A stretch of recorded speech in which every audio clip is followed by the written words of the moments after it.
आज हम आपको अकेले रहने की ताकत क्या होती है, इसको एक कहानी से बताने वाले हैं। कैसे आप अकेले रहकर भी सब कुछ हासिल कर सकते हो।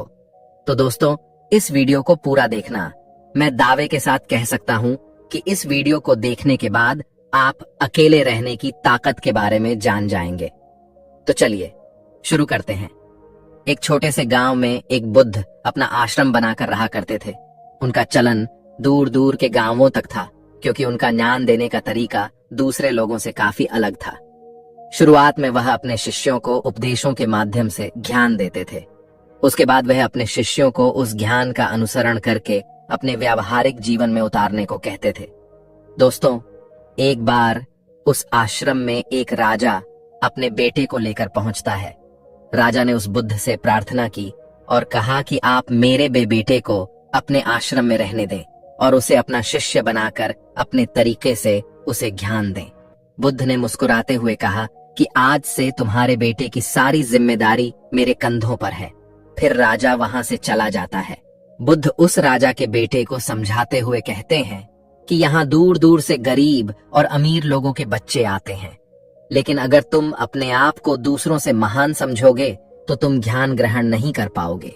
अगर तुम्हें ज्ञान ग्रहण करना है तो तुम्हें दूसरों की तरह अपने आप को साधारण समझना होगा। यही ज्ञान ग्रहण करने की सबसे पहली सीढ़ी होती है। इतना कहने के बाद बुद्ध उस बच्चे को सारे शिष्यों से मिलाते हैं, लेकिन बच्चों ने राजा को जाते हुए देख लिया था। इसीलिए सभी बच्चे समझ गए थे कि यह बच्चा राजा का बेटा है। इसी वजह से आश्रम के सभी बच्चे राजा के बेटे की तरफ आकर्षित हो गए। जब बुद्ध राजा के बेटे को लेकर टहल रहे थे तो राजा का बेटा अचानक फूट फूट कर रो होने लगा, क्योंकि अभी वह सिर्फ 12 वर्ष का था और 12 वर्ष की आयु में उसके पिता उसे अपने से दूर करके चले गए थे। यह सदमा वह बच्चा सहन नहीं कर पा रहा था। वह नहीं समझ पा रहा था कि उसके पिता उसकी भलाई के लिए उसे उस बुद्ध के पास छोड़कर गए हैं। उसे रोते हुए देखकर बुद्ध ने कहा कि बेटा, मैं तुम्हें चुप नहीं कराऊंगा। हो सकता है कि आज मैं तुम्हारे आंसू पोंछ दूं, लेकिन कल तुम फिर अपने आप को अकेला पाओगे। याद रखना, जीवन में इंसान अकेला ही आता है और अकेला ही जाता है। जितनी जल्दी जो इंसान इस बात को समझ लेता है, उतनी जल्दी वह इंसान आत्मज्ञान के रास्ते पर निकल जाता है। बुद्ध ने अपनी बात आगे बढ़ाते हुए कहा कि जो इंसान अकेला रहना सीख लेता है वही खुद से प्यार कर पाता है, और जो खुद से प्यार करना जानता है वह किसी के भी जाने का अफसोस नहीं करता, क्योंकि वह खुद से ही प्यार करता है। फिर बुद्ध उस लड़के से कहते हैं, धीरे धीरे तुम आश्रम के माहौल में ढल जाओगे। शुरुआत में तुम्हें समस्या आ सकती है, लेकिन कुछ दिन बाद तुम्हें यही जगह बहुत अच्छी लगने लगेगी। इतना कहते ही फिर बुद्ध उस शिष्य को अपने साथ लेकर आश्रम में वापस लौट आए। उस शिष्य को भी सांत्वना मिली, क्योंकि बुद्ध की आंखों में एक पूर्व शांति झलक रही थी। उसके बाद शाम होती है तो राजा का बेटा रात्रि का भोजन करने के लिए भोजन कक्ष में पहुंचा है, तो आसपास के सभी शिष्य उसके पास आने लगे। उन सभी को पता था कि यह राजा का बेटा है, और अगर हम इससे दोस्ती कर लेते हैं तो उससे हमारा बहुत फायदा होने वाला है। यही सोचकर आश्रम के ज्यादातर शिष्यों ने उसे घेर लिया था। बस कुछ बच्चे जो अकेले रहने का महत्व समझते थे, जो दिखावे में विश्वास नहीं करते थे, वह उस सम्राट के बेटे के पास जाने की बजाय अपना पूरा ध्यान खाने पर लगा रहे थे और एकांत में बैठकर अपना भोजन कर रहे थे। कुछ दिनों के बाद राजा के बेटे को आश्रम के ज्यादातर बच्चों के साथ दोस्ती हो गई। अब वह आश्रम में उन बच्चों के साथ घूमता और उन्हीं के साथ अपना ज्यादातर समय बिताता। आखिरकार वह राजा का बेटा था, सुख सुविधाओं में पला हुआ था। महल में उसके आसपास बहुत से दास और दासियां होते थे। आश्रम में आसपास अपने मित्रों से घिरे होना, वही दिनचर्या उसने इस आश्रम में भी अपना ली थी। ऐसा नहीं था कि बुद्ध को यह सब पता नहीं था, पर बुद्ध उसे अलग तरीके से ज्ञान देना चाहते थे। बुद्ध एक दिन उस शिष्य को अपने साथ एक ऊंची चोटी पर ले गए। चोटी पर पहुंचकर बुद्ध ने उसे शिष्य से कहा कि अब तुम्हारा ज्ञान पूरा हो चुका है, बस एक आखिरी रात तुम्हें यहाँ पर बितानी होगी। उसके बाद अगले दिन शाम को मैं तुम्हारे राजमहल में तुमको पहुंचा दूंगा वह बच्चा। ये बात सुनकर बहुत खुश हो गया कि अब मैं वापस अपने राजमहल चला जाऊंगा। फिर से मेरे दास और दासियां मेरे पास होंगी। उस शिष्य ने बुद्ध से पूछा कि बू, मुझे आज रात आप यहाँ छोटी पर रहने को क्यों कह रहे हैं? आखिर मुझे कौन सा आखिरी ज्ञान यहाँ से मिलेगा? बुद्ध ने मुस्कुराते हुए कहा कि यहाँ चट्टान के पीछे तुम्हें छिप कर बैठना होगा। यहाँ पर रोज रात को एक बाज आता है। तुम्हें उस बाज को बहुत गौर से देखना है, उसकी हर गतिविधि को अच्छे से देखना है, और उस बाज को देखने के बाद अगले दिन अगर तुम उस बाज की खूबियां मुझे बता पाए तो मैं तुम्हें तुम्हारे राजमहल वापस भिजवा दूंगा। और हाँ, सुबह आने से पहले एक बात पर और ध्यान देना है। एक चरवाहा यहाँ पर अपनी भेड़ बकरियों को चराने के लिए आता है। उन बकरियों को भी अच्छे से देखना और उनकी गतिविधियों पर ध्यान देना। इतना कहकर बुद्ध वहां से चले जाते हैं। फिर काफी वक्त बीतने के बाद आधी रात में एक बाज अपने बच्चों के साथ वहां आया। बाज अपनी गतिविधि करने लगा। राजा के बेटे ने पूरी रात बाज की गतिविधियों को ध्यानपूर्वक देखा। फिर सुबह होने के बाद जब चरवाहा अपनी भेड़ बकरियों को लेकर आता है तो उसने एक अभूतपूर्व दृश्य देखा। उसने देखा कि बाज एक बकरी के बच्चे को अपने पंजों से उठाकर आसमान में चला गया। उसने उस बकरी के बच्चे का शिकार कर लिया था। वह सारा दृश्य देखकर राजा का बेटा बुद्ध के पास आश्रम पहुंच गया। इससे पहले बुद्ध उससे कुछ पूछते, वह बच्चा कहता है, बुद्ध देव, आप सारे आश्रम के बच्चों को यहाँ बुलवा लीजिए। बुद्ध ने सारे बच्चों को बुला लिया। बुद्ध कहते हैं कि बताओ वत्स, क्या बात है। फिर वह राजा का बेटा अपनी बात कहता है कि मैंने अपने जीवन में बहुत सारे पक्षी को देखा है, लेकिन बाज उन सभी पक्षियों में से अलग और अद्भुत पक्षी हैं। उदाहरण के लिए एक तोता तो बहुत बोलता है, लेकिन वह कभी आसमान की ऊंचाइयों को छू नहीं सकता। ठीक वैसे ही एक बाज जो हमेशा शांत रहता है, वह आसमान की ऊंचाइयों को भी छू सकता है। एक बाज जब अपना शिकार निश्चित कर लेता है तो वह उसी पर नजरें टिकाए रखता है, चाहे बाज कितनी भी ऊंचाई पर हो, चाहे कितना भी तूफान आ जाए, फिर भी उसकी नजरें अपने लक्ष्य पर रहती हैं। आज सुबह जिस बाज को मैंने देखा, वह हर बकरी को अपना शिकार नहीं बनाता, बल्कि उस बकरी के बच्चे का शिकार करता जिस पर उसकी नजर थी। इस बाज की तरह ही हमें भी अपना ध्यान एक ही लक्ष्य पर स्थिर रखना चाहिए, चाहे कितनी भी रुकावटें क्यों ना आए। हमें एक ही लक्ष्य पर अपना ध्यान केंद्रित करना चाहिए दोस्तों। दूसरी बात मैंने यह सीखी है कि बाज दूसरे पक्षी की तरह झुंड में नहीं रहता है। वह आकाश में हमेशा अकेला ही रहता है। इससे हमें यही सीख लेनी चाहिए कि छोटे सोच वाले लोगों के साथ कभी नहीं रहना चाहिए। आखिरकार हम भी वैसा ही बन जाते थे। इसलिए महान लोगों के साथ रहो या अकेले रहो, क्योंकि जब हम अकेले रहते हैं तो अपनी ताकत और कमजोरियों को अच्छे से जान पाते हैं। हम अपनी कमजोरी को जानकर उसे दूर कर सकते हैं और अपनी ताकत को जानकर उसका सही से उपयोग कर सकते हैं। लेकिन यह तभी संभव होगा जब हम अकेले रहना सीखेंगे।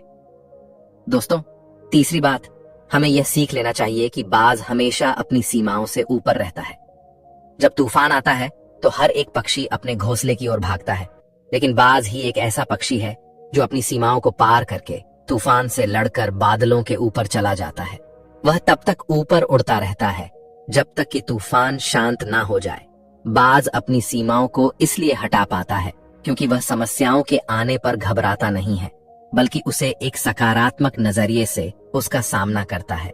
इसी तरह हमारे जीवन में कितनी भी रुकावटें क्यों ना आ जाएं, हमें उसका सामना करना चाहिए, ना कि डर कर भागना चाहिए।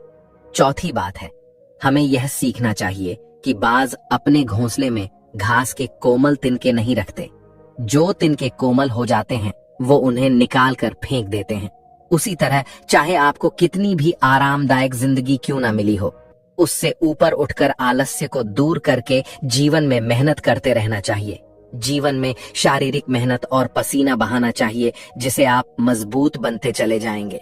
हर रोज अपने आप को चुनौतियां दो, हर दिन मुश्किलों का सामना करो, क्योंकि यही मुश्किलें आपको मजबूत बनाएगी। आपने जंगल में लोमड़ों को झुंड में शिकार करते हुए देखा होगा, लेकिन एक बाज हमेशा अकेला ही शिकार करता है।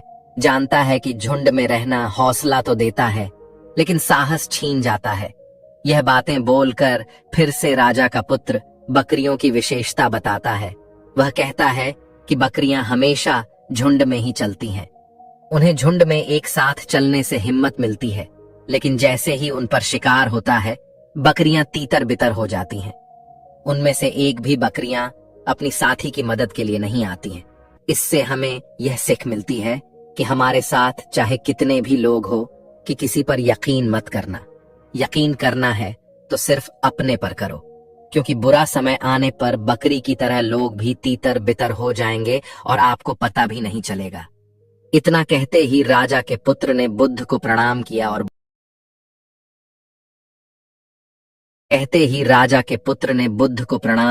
बोला, हे बुद्ध, अगर मेरे से कोई सीख बाकी रह गई हो तो कृपा करके आप बता दें।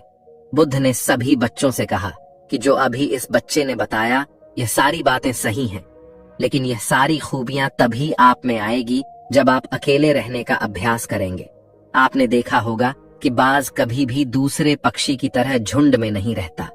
वह आसमान में अकेला उड़ता रहता है और अकेले रहने के कारण वह अपनी ताकत और कमियों को जान पाता है और खुद को और ज्यादा मजबूत बना लेता है। उसको पता होता है कि यह तूफान तो जा चुका है, लेकिन दूसरा आने वाला तूफान इससे भी खतरनाक हो सकता है। इसलिए बाज पहले से ही खुद को शक्तिशाली बना लेता है। ठीक वैसे ही अगर आप भी दोस्तों से घिरे रहते हो तो आपको अपनी ताकत का पता नहीं चलेगा।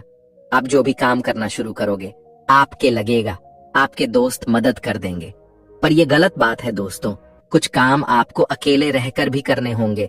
कभी कभी ऐसा समय आता है कि आपके पास कोई नहीं होगा आपका साथ देने वाला। तब आपको याद आएगा कि इससे अच्छा तो मैं खुद से ही कर लेता।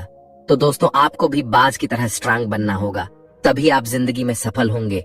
इस दुनिया में आपके घर वालों को छोड़कर कोई दूसरा आपका साथ नहीं देगा। यदि आपके साथ कभी गलत हो तो आपको बाज की तरह बनना होगा, तभी आप खुद से और दुनिया से लड़ सकते हो।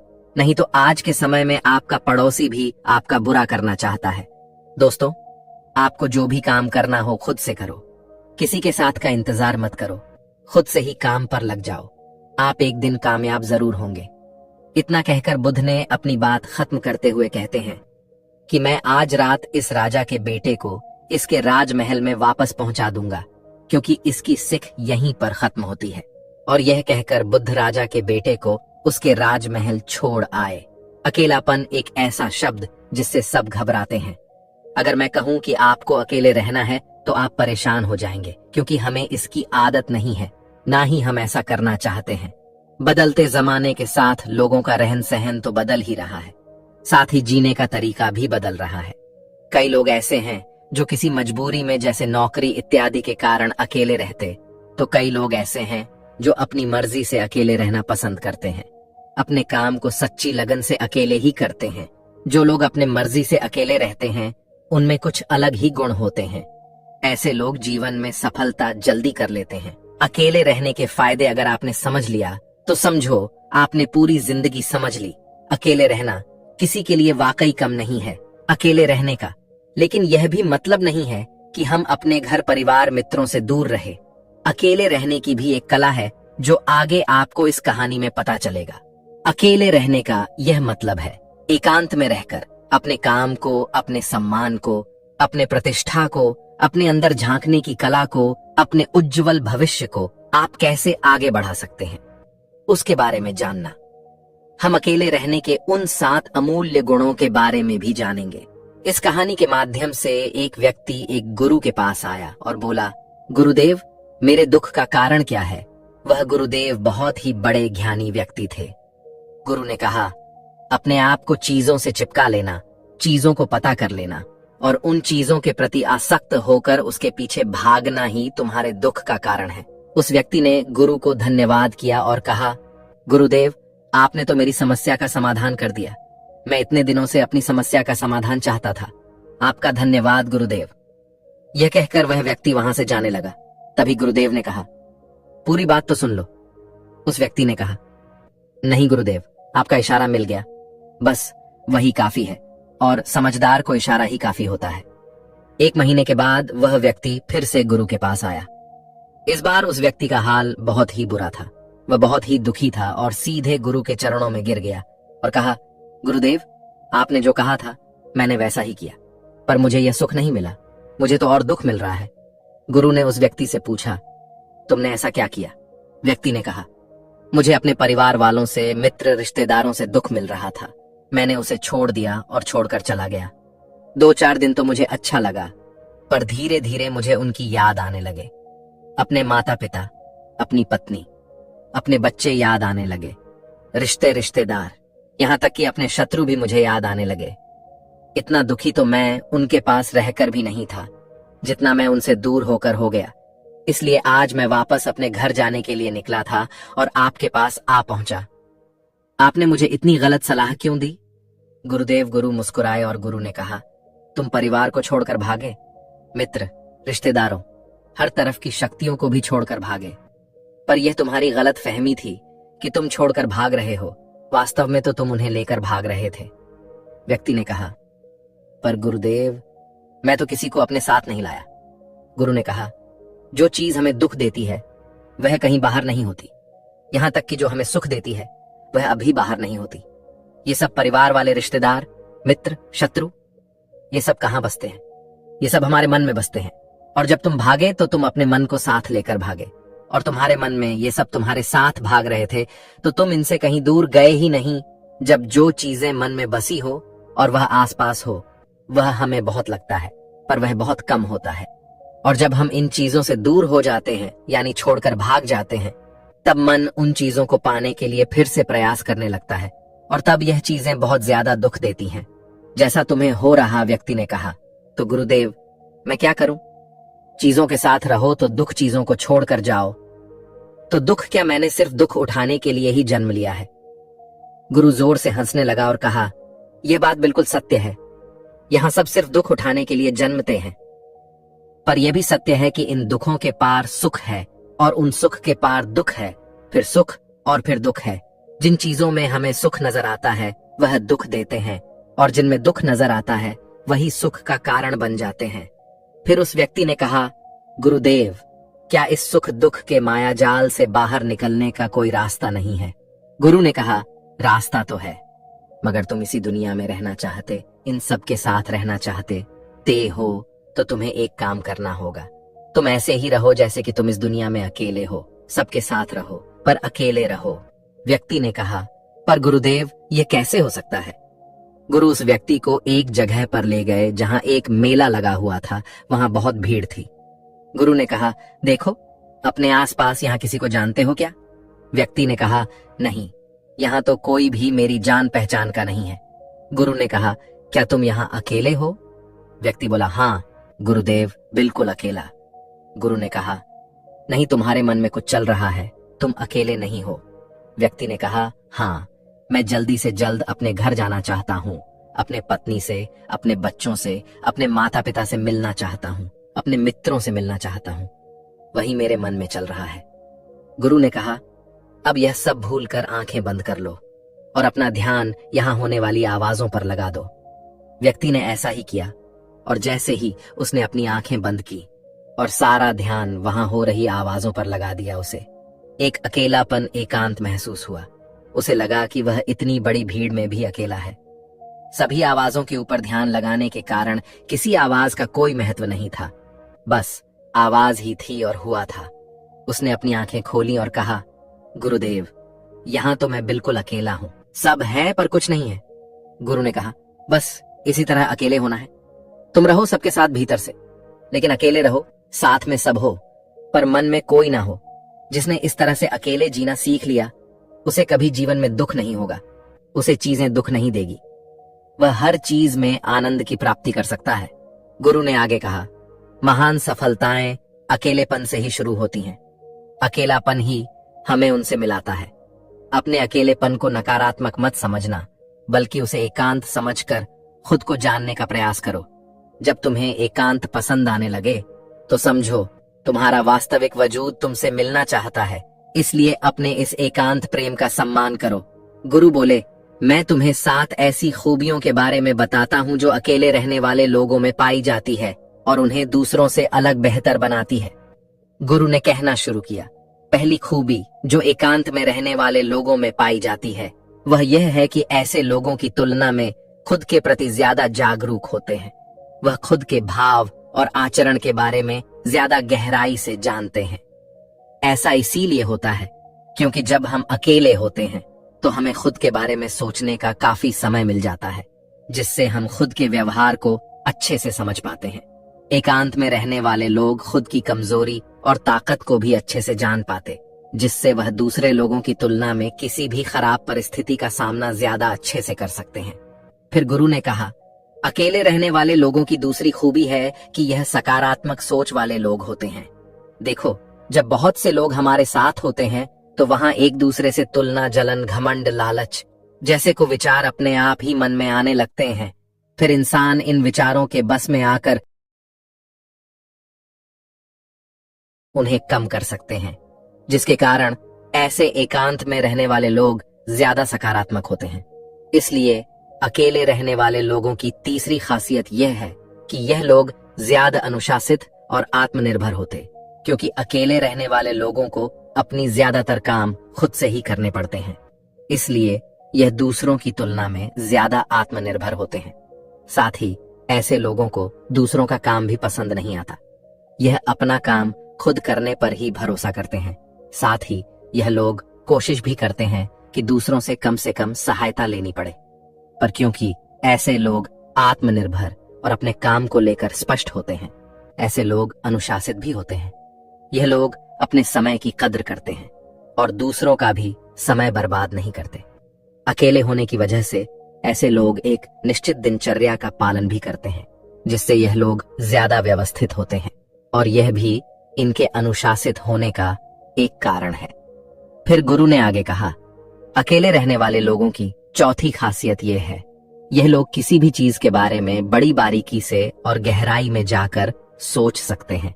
अकेले रहने वाले लोगों की यह सबसे बड़ी खासियत होती, इसलिए जितने भी लेखक, कवि और बड़े बड़े कहानियों के रचयिता हैं, उन सभी को एकांत में रहना पसंद था, क्योंकि जब कोई व्यक्ति एकांत में होता है तो अपने अंदर की आवाज सुन पाता है। जितने भी बड़े आविष्कार हुए हैं, उन सब की शुरुआत एकांत में हुई थी, क्योंकि एकांत में रहकर ही किसी भी चीज के बारे में बड़ी बारीकी से सोचा और समझा जा सकता है। गुरु ने कहा, एकांत में रहने वाले लोगों के बारे में खूबी यह है कि इनका व्यक्तित्व सबसे अलग हटकर होता है। वह लोग ज्यादातर दूसरे लोगों के साथ रहते हैं। यह अकेले रह ही नहीं पाते, वह कितनी भी कोशिश कर रहे, लेकिन जाने अनजाने में सही, लेकिन दूसरे के व्यक्तित्व का कुछ हिस्सा उनके अंदर आ ही जाता है। दूसरों की आदतें, दूसरों के विचार उनके अंदर प्रवेश कर ही चाहते हैं, जिससे उनके व्यक्तित्व में वह अनूठापन, वह निरालापन नहीं आता था। उनका व्यक्तित्व कई सारे लोगों के साथ व्यक्तित्व का मिश्रण होता है, पर क्योंकि एकांत में रहने वाले लोग अपना ज्यादातर समय अपने साथ बिताते, इसलिए यह दूसरों की बातें और विचारों से बहुत ही कम प्रभावित होते हैं। इनके अपने जीवन को जीने के खुद बनाए नियम और कायदे होते हैं, जिनका यह पालन करता है और यह किसी से भी आसानी से प्रभावित नहीं होता। इसलिए ऐसी लोगों की शख्सियत सबसे हटकर सबसे अलग होती है। इसलिए इनके व्यवहार में एक अलग ही निरालापन होता है, जो किसी दूसरे व्यक्ति को भी पसंद आ सकता है और नहीं भी। गुरु बोले, छठी खासियत जो एकांत में रहने वाले लोगों में होती है, ज्यादा लोगों से अपने संबंध नहीं बनाते, लेकिन यह जितने भी लोगों से संबंध बनाते हैं सच्चे दिल से बनाते हैं। ऐसे लोगों के बहुत ही कम दोस्त होते हैं, लेकिन जितने भी होते हैं यह उनसे अपनी दोस्ती को पूरी ईमानदारी से निभाने की कोशिश करते हैं। अक्सर लोगों को यह लगता है कि एकांत में रहने वाले लोग बहुत कम बात करते। देखिए, उनसे पूछिए, जिनसे यह दिल से जुड़े होते हैं, उनसे ये कितनी बातें करते हैं।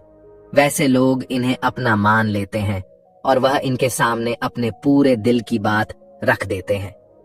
अकेले रहने वाले लोग बहुत ही कम लोगों के साथ संबंध रखते हैं, लेकिन बुरे वक्त पड़ने पर वह अपनी तरफ से पूरी मदद करने के लिए तैयार रहते हैं। इसलिए इनके रिश्ते कम लोगों से तो होते हैं, लेकिन जिनके साथ भी होते हैं बहुत मजबूत होते हैं। अगली खासियत, अकेले रहने वाले लोग मानसिक तौर पर और भावनात्मक रूप से मजबूत होते हैं, क्योंकि उन्हें पता होता है कि अगर कोई समस्या उनके ऊपर आती है तो उन्हें अकेले ही उन समस्या से निपटना पड़ेगा। ऐसी बात करने से उनके अंदर खुद के प्रति आत्मविश्वास बढ़ जाता है और आत्मविश्वास एवं आत्मसम्मान के बढ़ने से वह मानसिक और भावनात्मक तौर पर और मजबूत होते चले जाते हैं और यह मान लेते हैं कि कोई भी ऐसी समस्या नहीं है जिससे वह अपनी दृढ़ इच्छा के दम पर हरा ना सके, और यही एक सोच उन्हें दूसरों से अलग बनाती है। इतना कहने के बाद वह गुरुदेव चुप हो जाते हैं और फिर उस व्यक्ति ने कहा, गुरुदेव, आपकी सारी बात तो ठीक है, लेकिन यह एक गम कहा जा सकता है। यह अकेलापन एक वरदान है। यह सुनकर फिर गुरु ने कहा, अकेलापन हमेशा से ही एक वरदान रहा है, अगर हम उस समस्या को पूरी सकारात्मकता के साथ उपयोग कर पाए तो। क्योंकि जब हम दुनिया के लोगों के साथ होते हैं तब हम भीड़ का हिस्सा होते हैं, लेकिन जब हम अकेले होते हैं तब हम खुद के साथ होते हैं।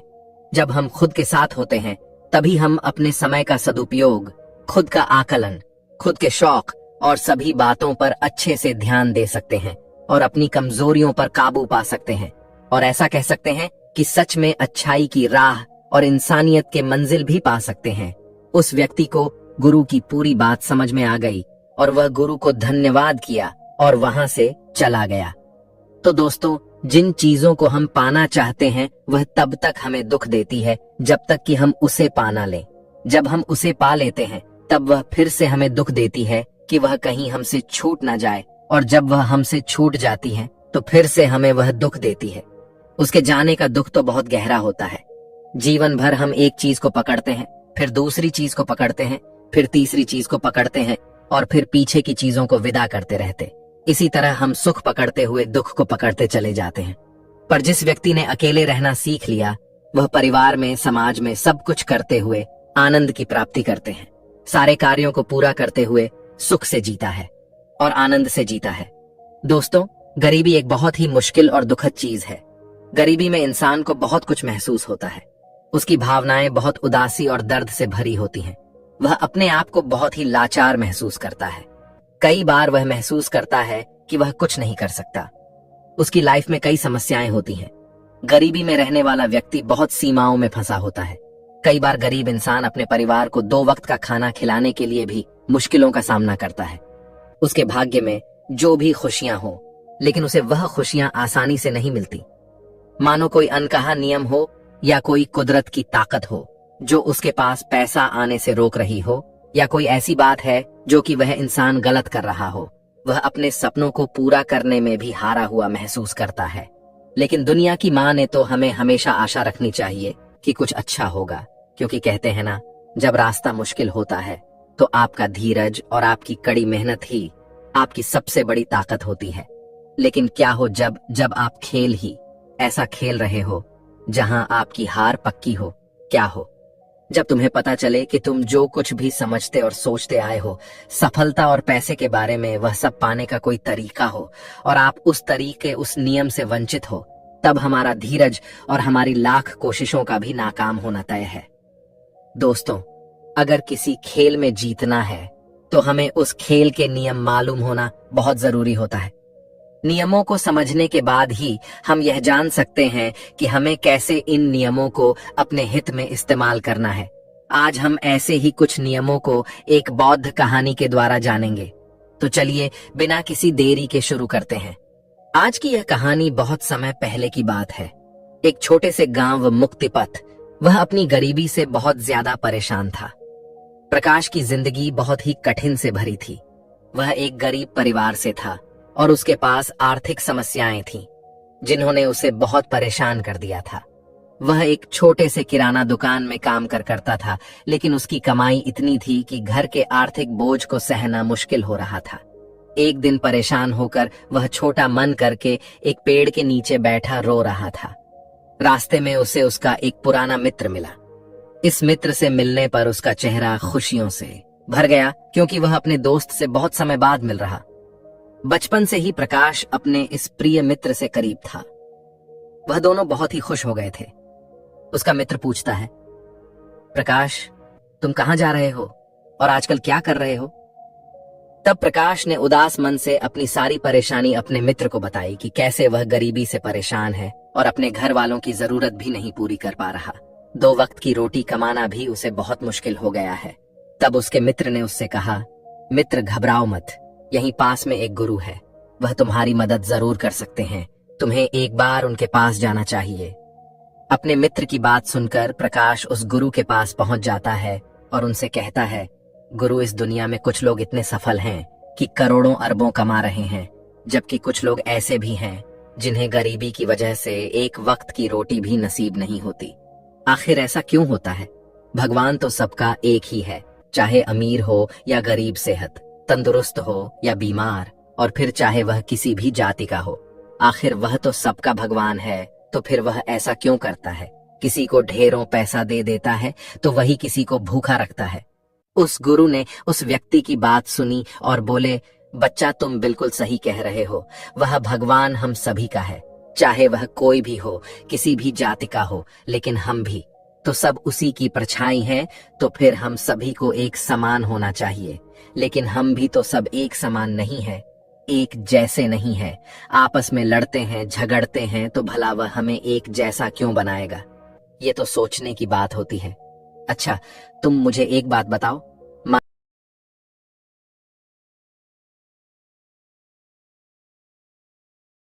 हमारी सोच होती है, हम वैसे ही बन जाते हैं, तो आज से ही लोगों की मदद करनी शुरू कर दो और अमीर बनने के लिए लोगों की दुआ लेना शुरू कर दो। और फिर ये सारी बातें बताकर उस गुरु ने प्रकाश से कहा कि अच्छा, अब तुम जा सकते हो और इन बातों का पालन करो और फिर तुम मुझसे 6 महीने के बाद मिलना। प्रकाश ने भी गुरु का धन्यवाद किया और वहां से चला गया। बढ़ते हैं दूसरा कहानी की तरफ। दोस्तों, प्रकृति ने हमारे शरीर को 5 तत्वों से बनाया है, लेकिन कलयुग के इंसानों ने उसमें एक तत्व और जोड़ कर दिया, और वह है पैसा। पैसे से सब चीज नहीं खरीदी जा सकती, लेकिन पैसे से बहुत कुछ खरीदा जा सकता है। एक संत एक गांव में प्रवचन दे रहे थे कि पैसे के पीछे मत भागो, यह माया का दलदल है और इसके दलदल में जो फंस गया वह पूरी जिंदगी दुखी रहता है। और वहां बैठे सभी लोग इसी बात पर तालियां बजा रहे थे। उन्हें यह बात नहीं पता थी कि यह संत इस बात को बोलने के लिए पैसा लेता है। यही तो माया का खेल है, जो कि इस दुनिया में बहुत कम लोग जान पाते हैं, और जिसने जान लिया उसे इस माया ने बुलंदियों की चोटी पर पहुंचा दिया। दोस्तों, आज के समय में पैसा कमाना इतना मुश्किल नहीं है जितना मुश्किल उस पैसे को संभालना है। इस दुनिया में बहुत लोग ऐसे होते हैं जिनके पास कुछ पैसा क्या आ जाता है, वह लोग घमंडी जाते हैं। वह लोग पैसे के नियम को जानते ही नहीं है। आप लोग जानते होंगे कि सरस्वती की तस्वीर हमेशा बैठी हुई रहती है और लक्ष्मी की तस्वीर हमेशा खड़ी हुई अवस्था में। सरस्वती यह कहती है कि मैं जल्दी आऊंगी नहीं, और यदि मैं आ गई तो जाऊंगी नहीं, क्योंकि ध्यान इतनी जल्दी से अर्जित नहीं किया जा सकता। और यदि एक बार हमने ज्ञान अर्जित कर लिया तो वह हमसे कोई छीन नहीं सकता। लेकिन लक्ष्मी का यह नियम होता है कि वह जल्दी आ भी जाती है तो जल्दी चले भी जाती है। यदि किसी इंसान को सही तरीके से रखना नहीं आया तो बहुत जल्दी उस घर से निकल जाती है। आज की इस कहानी के अंदर मैं आप लोगों को 6 ऐसे खर्च बताऊंगा जिसको आपको आज से और अभी से बंद कर देना चाहिए, तो ही आप पैसे के सही नियम को समझ पाएंगे। आप कितना कमाते हो यह जरूरी नहीं, जितना भी कमाते हो उसमें से आप अपना खर्चा इन 6 जगहों पर काम कर दो। धीरे धीरे आपके घर में पैसा रुकना शुरू हो जाएगा। को खुद को लगेगा कि सच में हमारे घर में पैसा रुकना शुरू हो गया है। और अमीर बनने का सबसे पहला रास्ता यही होता है कि अपने खर्च को कम कर दो और ज्यादा पैसे कमाने का तरीका ढूंढो। तो चलिए जानते हैं इस कहानी के माध्यम से कि वो कौन से 6 ऐसी जगह हैं जहां हमें पैसा नहीं खर्च करना चाहिए। तो आइए कहानी शुरू करते हैं। कहानी अच्छी लगे तो कमेंट बॉक्स में नमो बुद्धा लिखकर वीडियो लाइक करना ना भूलें। एक बार की बात है, एक गांव में 2 औरत रहती थीं। एक के पास एक भैंस थी तो दूसरी के पास एक बकरी थी। जिसके पास भैंस थी वह औरत किसी भी चीज को संभाल के रखना नहीं जानती थी। उसकी भैंस दूध तो बहुत देती थी, लेकिन उसने दूध की कीमत कभी समझी ही नहीं। वह सारा दूध घर की बिल्ली को पिला देती थी, दूध को ऐसे ही खर्च कर देती थी।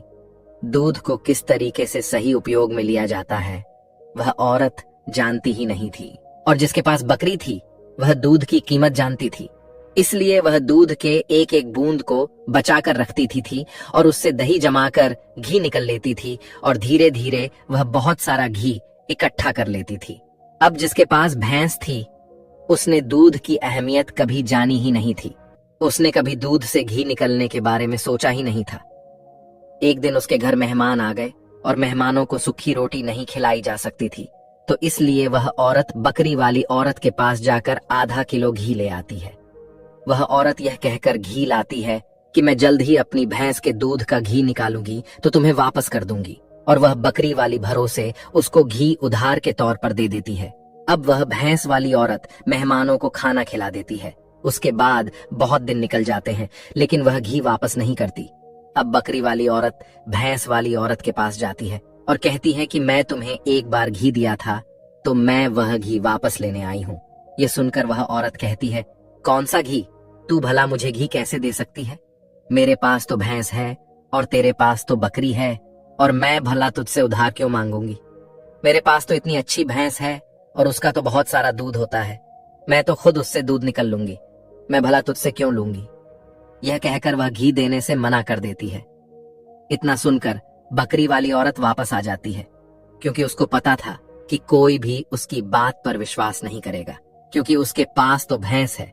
लेकिन फिर भी उसने कई लोगों से बोला, पर उसका किसी ने विश्वास नहीं किया। सबका जवाब एक सा था कि भला भैंस रखने वाला इंसान बकरी रखने वाले से घी उधार क्यों लेगा। एक दिन उस गांव में एक गुरु आए तो बकरी वाली औरत उन गुरु जी के पास गई और सब कुछ बता दिया। उसके बाद गुरु ने भैंस रखने वाली औरत को बुलवाया और फिर वह भी अपनी बात बताते हुए कहती है कि गुरुदेव, ये झूठ बोल रही है, मेरे पास तो भैंस है, तो मैं इससे घी उधार क्यों लूंगी। अब फैसला गुरु को करना था कि भैंस वाली औरत ने घी उधार लिया है या नहीं, क्योंकि बकरी का दूध बहुत कम होता है और भैंस का बहुत ज्यादा, तो क्या जरूरत हो गई कि घी उधार लेना पड़ जाए। अब गुरु बहुत देर सोचते हैं और उसके बाद दोनों औरतों को बुलाकर एक एक लोटा पानी देकर कहते हैं कि जाओ और इससे अच्छे से हाथ पैर धोकर आओ। एक लोटा पानी देखकर भैंस वाली औरत कहती है कि गुरुदेव, सिर्फ एक लोटा पानी से हाथ पैर कैसे धो पाऊंगी। लेकिन बकरी वाली औरत उस लोटे को लेकर चली जाती है और वह अच्छे से अपने हाथ पांव धोती है और कुछ पानी बचा भी आती है और वापस गुरु के पास आ जाती है। लेकिन वह भैंस वाली औरत लोटा लेकर जाती है और सिर्फ हाथ धोकर लोटे को वापस लेकर आ जाती है। जैसे ही दोनों लोटों को रखा जाता है, तभी गुरु कहते हैं कि भैंस रखने वाली औरत ने बकरी वाली औरत से घी उधार लिया था और उसे घी वापस करना चाहिए। अब जो गांव के लोग पास में बैठे थे, उन्होंने कहा कि गुरु जी, इससे कैसे सफे होता है कि घी भैंस वाली औरत ने उधार लिया है। तो गुरु जी कहते हैं कि जरा इन लोटों को ध्यान से देखो, इस औरत ने पानी बचा भी लिया और हाथ पैर भी धो लिए। यह होती है किसी चीज की अहमियत को समझना। और दूसरी औरत ने सिर्फ हाथ धुलकर ही लोटे का सारा पानी खत्म कर दिया, क्योंकि उसको इस पानी की कीमत नहीं पाता थी। और जिस चीज की हमको कोई कदर नहीं होती, वह भले हमारे पास कितनी भी अधिक क्यों ना हो, वह नष्ट हो ही जाती है। यदि हमारे पास कोई चीज बहुत ही कम है और हमको उसकी कदर है, तो जरूर उससे हम फायदा ले सकते हैं। जैसे कि बकरी वाली औरत ने दूध बचाकर उसे माखन निकाला और उसे घी बनाया, जबकि भैंस वाली औरत के पास दूध बहुत मात्रा में था, पर कदर ना होने के कारण उसके घर में मेहमानों के लिए घी नहीं था। यह बात ही सत्य है। उसके बाद भैंस रखने वाली औरत उन गुरु के चरणों में गिर जाती है और कहती है, गुरुदेव, मुझे क्षमा कर दीजिए, मैं अभी घर जाकर उसको घी वापस दे दूंगी। उसके बाद कहते हैं कि बूंद बूंद से सागर भरता है। हरे पूर्वजों ने यह कहावत यूं ही नहीं बनाई। हमारी छोटी छोटी बचत ही भविष्य में महत्वपूर्ण लाभ बनकर हमें मिलती है। ये बात बहुत कम लोग जान पाते हैं। यही बात हमारे घर में लक्ष्मी पर भी लागू होती है। यदि हम लक्ष्मी को बचाएंगे तो वही लक्ष्मी हमें भविष्य में अधिक लाभ बनकर मिलेगी। तो दोस्तों, ये कहानी तो आपको समझ में आ गई होगी। आइए अब जानते हैं वो 6 खर्चों के बारे में जो आपको आज से ही बंद कर देना चाहिए। सबसे पहला खर्च है दिखावे का खर्च। आपके बगल में किसी ने महंगी कार ले ली तो आपके मन में जलन होने लगती है कि मुझे भी जल्दी कार लेनी है, और यही दिखावे का खर्च आपको गरीब बना के रखता है। दोस्तों, हम में से बहुत से ऐसे लोग होते हैं जो सिर्फ दिखावे के लिए बहुत सारा ऐसा सामान उठा लाते हैं जिससे दूसरों के सामने अपना रुतबा अधिक हो सके। कार ले लेना, या बहुत सारे गहने ले लेना, या महंगे मोबाइल ले लेना, या फिर ऐसी कोई महंगी चीज ले लेना जिसकी हमें हमारी जिंदगी में कोई जरूरत भी नहीं होती। और यदि कोई समझाता है तो कहते हैं कि हम किसी से कम हैं। क्या वह लोग यह नहीं समझते कि इससे हमारा सिर्फ नुकसान होता है, ना कि कुछ फायदा। यदि आपको सच में अमीरी के रास्ते पर चलना है तो यह सारे खर्चे सबसे पहले आपको बंद करना होगा और वही पैसा कहीं इन्वेस्ट करना होगा। मैं ये नहीं कहता कि आप अपने शौक पूरे ना करें। मेरे कहने का मतलब ये है कि जिस चीज की आपको जरूरत है आप सिर्फ वही लो। किसी को देखकर कोई सामान बिल्कुल ना ले। दूसरी बात है कंपनियों की स्कीम से दूर रहना। अपने सामान की बिक्री अधिक करने के लिए अलग अलग ब्रांड की जो कंपनियां होती हैं वह नई नई स्कीम लाती हैं, लेकिन यह लुभाने की रणनीति होती है जो हम लोग समझ नहीं पाते, और बहुत सारे लोग अलग अलग स्कीम के चक्कर में आकर वो चीज भी खरीद लेते हैं जिसकी उन्हें जरूर भी नहीं होती। यदि हम मार्केट में जाते हैं और हमें यह पता चलता है कि % डिस्काउंट में घड़ी मिल रही है, तो घर में वॉच होने पर भी हम उस वॉच की खरीद लेते हैं। हम लोग यह नहीं समझते कि यह सब मार्केटिंग करने की एक रणनीति होती है। इससे हमें फायदा नहीं होता बल्कि कंपनी को फायदा होता है। लिए ऐसे शौक कभी ना पाले। यह गरीब होने का सबसे बड़ा कारण होता है, क्योंकि जिस चीज की हमें जरूरत हो नहीं है